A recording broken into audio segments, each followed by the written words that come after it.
Yes. Hi, hello, namaste to all my judicial aspirants. Uh, Today we take specific relief act 30 MCQs. Let's start. First question. The specific relief act 1963 is options A. An amending act, B. A consolidating act, C. Both A and B, D. None of the above. So the answer is A. An amending act. Question number second. The Specific Relief Act 1963. Options A. Extends to the whole of India. B. Extends to the whole of India except the state of Jammu and Kashmir. C. Extends to the whole of India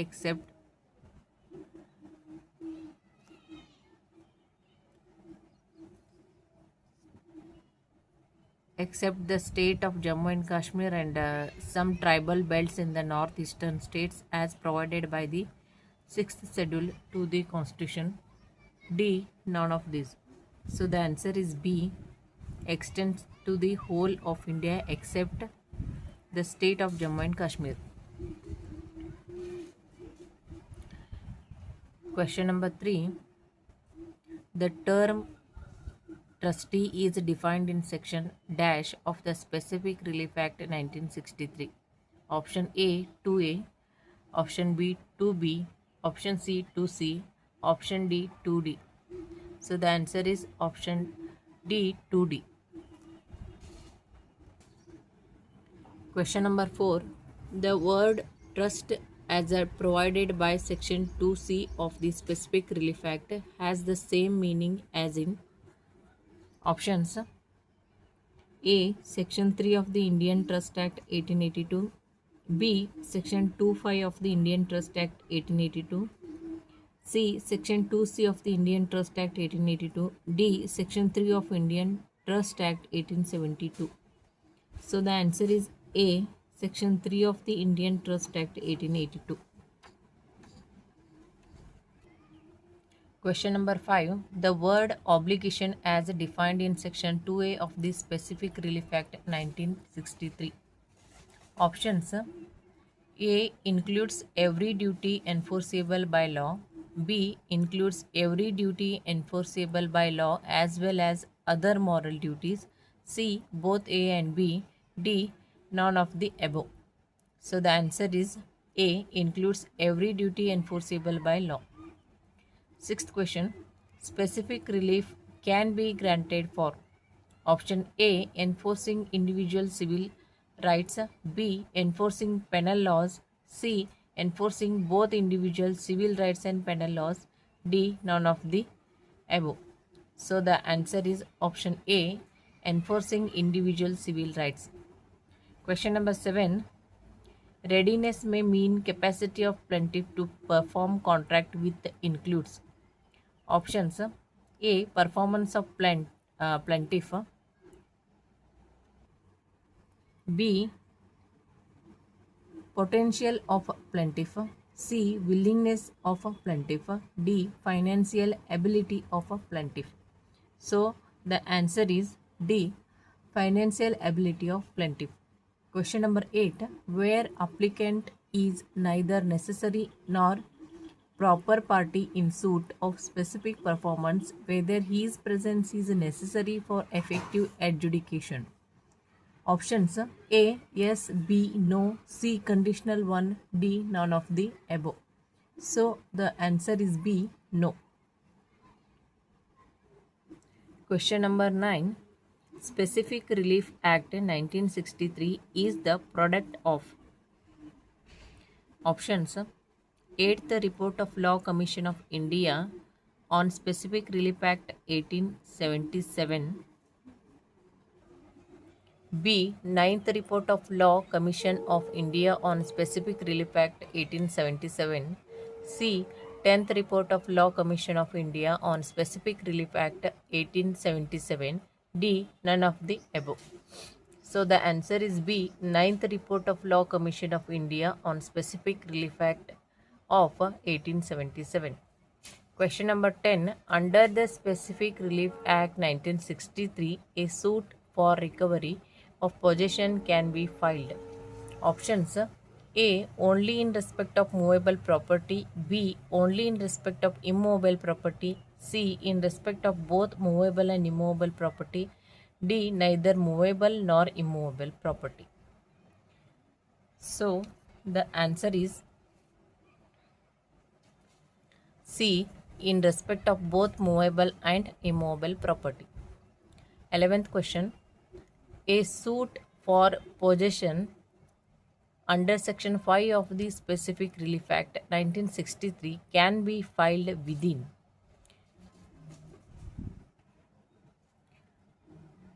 Options: A. 3 years. B. 6 months. C. 12 years. D. 30 years. So the answer is option C, 12 years. Question number 12. A suit for possession of an immovable property under Section 6 of Specific Relief Act 1963 can be filed within. Options: A. 1 year of disposition. B. 6 months of disposition. C. 3 years of disposition. D. 12 years of disposition. So the answer is B. 6 months of disposition.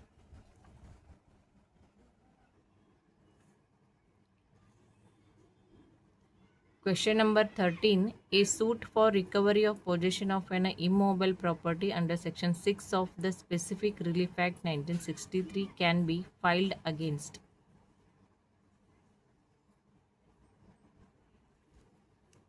Options: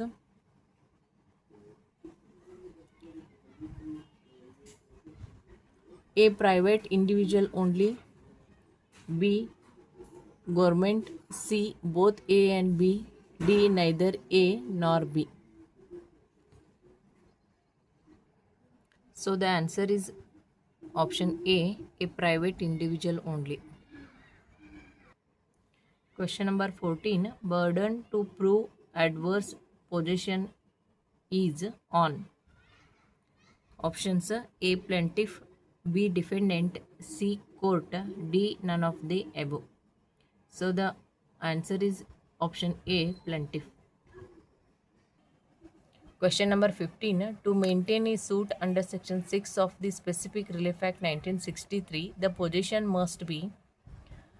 Options: A. Actual possession. B. Symbolic possession. C. Constructive possession. D. Either actual or symbolic or a constructive possession. So the answer is option A, actual possession.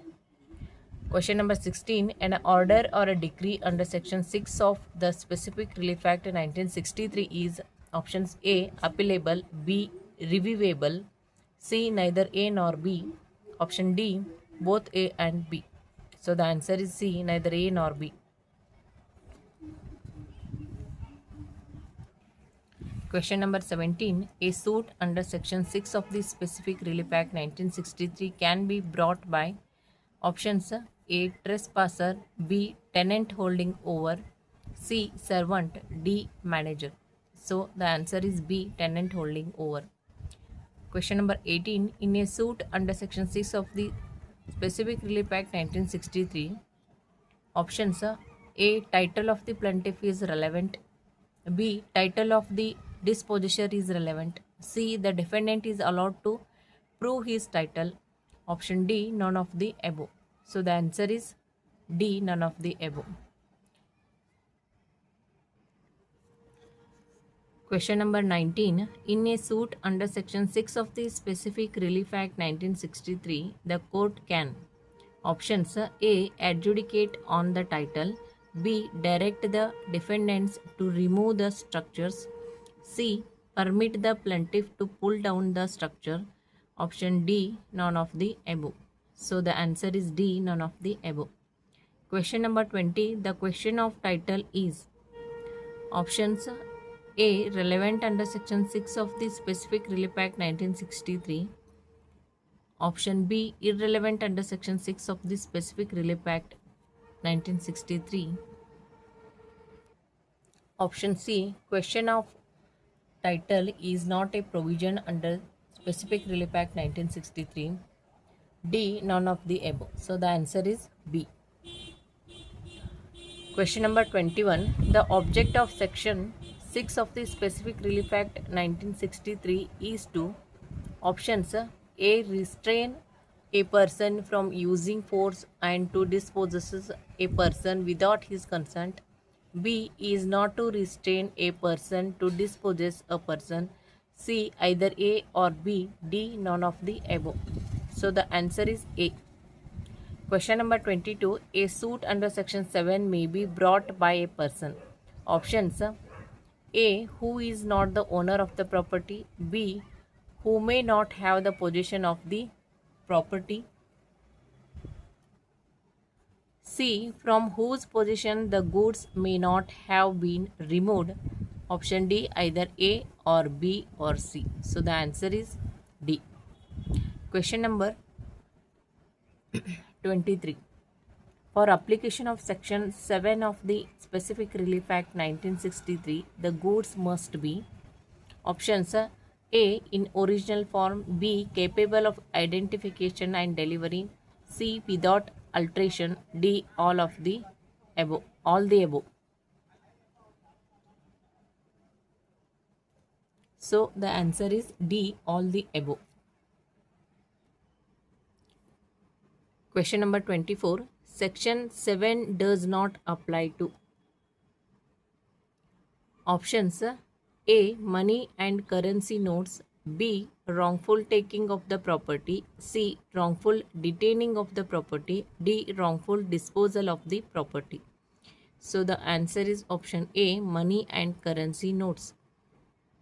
Question number 25. Section 8 of the Specific Relief Act 1963 can be invoked. Options A. Against a person who has possession or control over the article. B. Against a person who is the owner of the article claimed. C. By a person not entitled to the possession of the article. D. In respect of an ordinary article. So the answer is option A. Against a person who has possession or control over the article. Question number 26. Section 8 of the Specific Relief Act 1963 can be invoked. Options if compensation in money is an adequate relief. Option B. If the damages can be easily ascertained. C. If the article is held by the person as agent or a trustee of the claimant. Option D. In respect of an ordinary article. So the answer is C. Question number 27. A suit under Section 8 of the Specific Relief Act 1963 is not competent. Options A. Against a person who is the owner of the article claimed. B. Against a person who has the possession or control over the article. C. In respect of an article for which compensation in money is not an adequate relief. Option D. In case where ascertainment of damages is extremely difficult. So the answer is D. Question number 28. What is true of Specific Relief Act 1963? Options A. It is a procedural law. B. It supplements the Code of Civil Procedure. C. It is founded on English law. Option D. All the above. So the answer is option D. All the above. Question number 29. Under Section 10 of the Specific Relief Act 1963, the specific performance of the contract cannot be granted. Options A. If there is no concluded contract. B. If there is a concluded contract. C. If the compensation in money is not an adequate relief. Option D.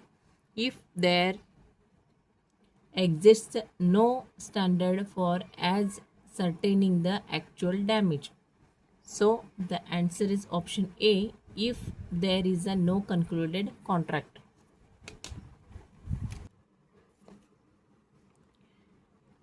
Question number 30. Under section 10 of the Specific Relief Act 1963, specific performance can be granted. Options: A. If there is a concluded contract. B. If there exists no standard for ascertaining the actual damage.